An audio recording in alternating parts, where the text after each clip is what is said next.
Can you tell us in a sort of 30-second pitch a little bit about your game, what kind of game it is, and yeah.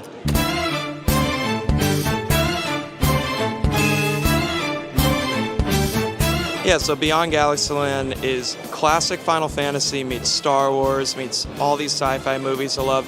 It's a fast-paced narrative venture through space, and you can hop between planets. There's all these different storylines you can experience, and yeah, I'm really excited about it. Nice. We just checked out sort of a 10 to 15 minute demo of the game.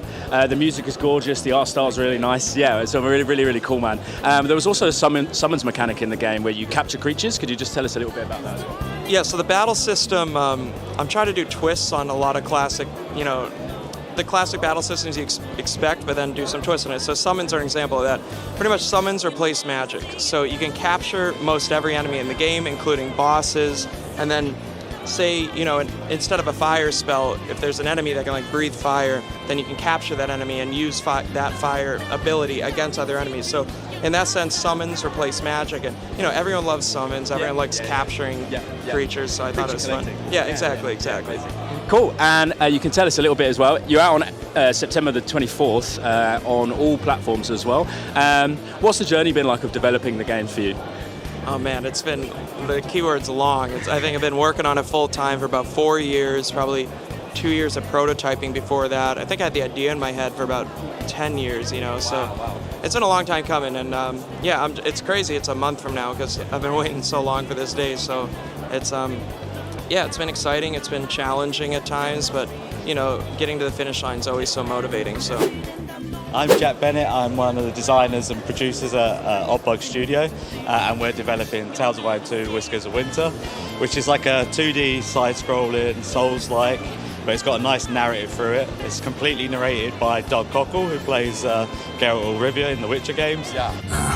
And we like to think of it as like a bedtime story for Ciri, and it's a bit of like a Game of Thrones. There's the bats coming from the north, and you're the last line of rodent defense. Mm-hmm. So you got to think like gory 2D combat, chopping heads off bats, but hard finishers. In the new game, we've added in like an elemental mechanic, so resistances, fire swords, all of that good stuff. So demos here at Gamescom.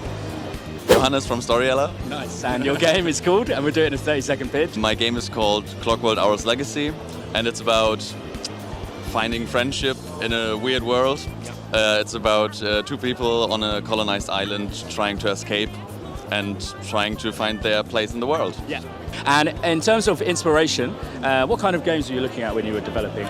Mostly, I guess, Oxenfree or Life is Strange, narrative games which are focused on dialogue alone and like immersion interaction with the world. Amazing. And in terms of when you're releasing, Steam, stuff like that, what platforms are you releasing on?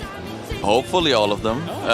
We're looking forward to releasing on Steam and Switch. Nice. But we also want to release on PS4 and PS5 and Xbox. So Warden's Will is a third-person action roguelike with a super hectic movement and with a crazy bullet hell combat. It reminds me a lot of games like Returnal, Risk of Rain. Yeah, it is absolutely inspired by games like Risk of Rain, Returnal, some RoboQuest, some Hades. We've really taken parts and pieces from a lot of games that we really love, and we try to make a roguelike that still doesn't exist on the market. So roguelikes are mostly missing like crazy bullet hell and crazy movement, especially roguelikes that are in third person. So we try to fill that for the gamers. Yeah, this one, the movement feels amazing. What can you tell me about it? So we spent a lot of time and iteration on the movement. There are different characters, as you have seen, and each character has his own movement kits.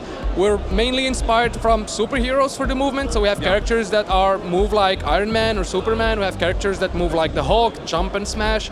We have characters that move like the Flash and zip-zap through the world. So it's the movement in this kind of game is really a matter of iteration. So testing and iterating over the movement as much as possible until you find that sweet spot of flow state. Well, Neon Blood is a cyberpunk detective adventure. It's set in the year 2063, and you follow the steps of Detective Axel McCoy.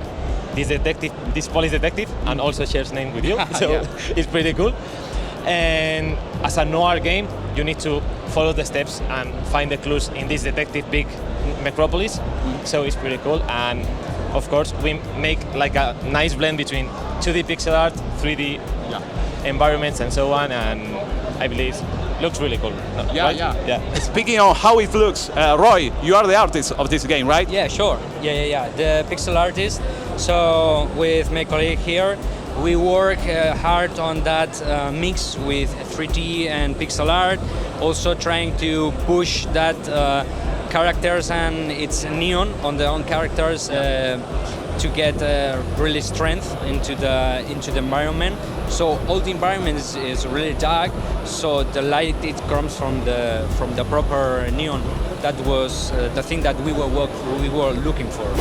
Yeah, so the game now includes a lot more expanded mechanics. You have to think a lot more about how you manage your resources, how you gather them.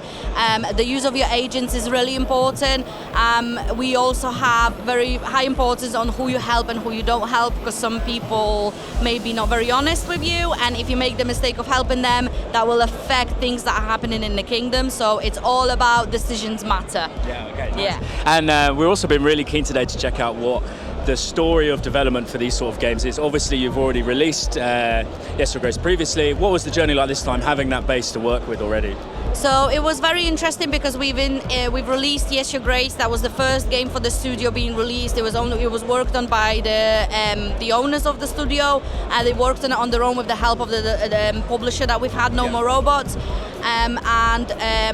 We didn't expect it to be as successful as it was. We were absolutely blown away for the first 3 months. We didn't know what to do with ourselves. And then when we actually calmed down, we're out of the buzz from the release, we started reading everything that people were saying, and the amount of comments that we got that they want to know what's happening next. They want to know the story, they want to carry on with the characters.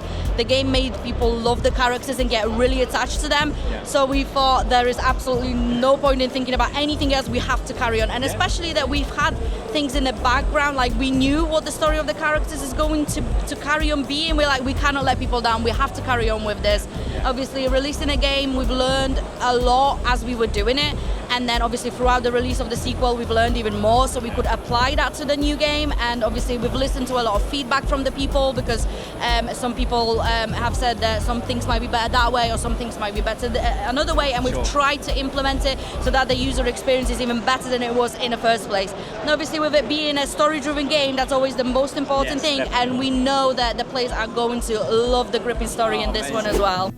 So first of all, it's a World of Pagonia is a fantasy-like setting, so that's a bit different, but it's a medieval one. Also, it's a bit more the kind of wholesome approach, but still there's combat in it.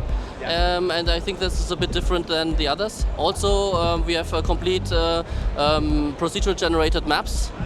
And that's a special take on that. Yeah, amazing. And in terms of how the development journey has been for you, what's the process been like?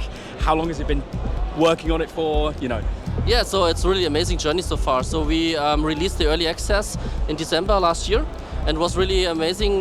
We had a really good success in the first week, over 100k units sold, and keep selling our game, and we are constantly evolving our game as well.